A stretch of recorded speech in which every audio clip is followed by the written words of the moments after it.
നമ്മളെ മക്കൾ ചീത്തയായി പോകില്ലെന്ന് ഞങ്ങൾ വിചാരിക്കുന്നത്. കാരണം എന്താ പറയുക, പല ഉമ്മമാരും ഇപ്പോൾ അമ്മമാരും പോലീസ് സ്റ്റേഷനിൽ ഈ കുറ്റം ചെയ്തിട്ട് കുട്ടീനെ അടിച്ചിട്ടും കഞ്ചാവ് വിറ്റിട്ടൊക്കെ കൂട്ടിക്കൊണ്ടുവരുമ്പോൾ പോലീസ് ചോദിക്കാറുണ്ട്, അമ്മ നിങ്ങളെ മകൻ ഇങ്ങനെ ആയിപ്പോയല്ലോ എന്ന് ചോദിക്കുമ്പോൾ അമ്മ പറയുന്നുണ്ട്, എൻ്റെ മോൻ അങ്ങനെ ആവൂല, പോലീസാണ് കള്ളൻ.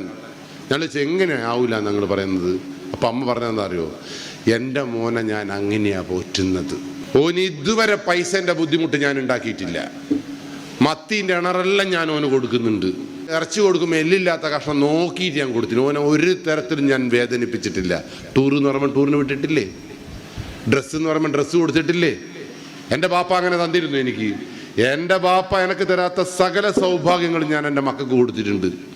പൈസ എൻ്റെ ബാപ്പ എനിക്ക് തന്നിക്കില്ല, അതുകൊണ്ട് ഞാൻ എൻ്റെ മക്കൾക്ക് വാരിക്കോരി കൊടുക്കുന്നുണ്ട്. പിന്നെ എന്തിനാണ് പോലീസെ ഓൻ എന്നെ പറ്റിക്കുന്നത്? അതാണ് ഏറ്റവും തിരുത്തപ്പെടേണ്ടുന്ന വൃത്തികെട്ട സംസ്കാരം.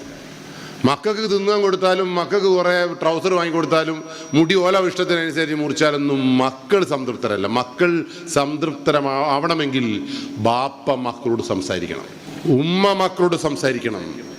ബാപ്പയും ഉമ്മയും മക്കളും ഒന്നിച്ചൊന്നായി മണ്ണിലൂടെ കൈപിടിച്ച് നടക്കണം 3 വയസ്സ് മുതൽ.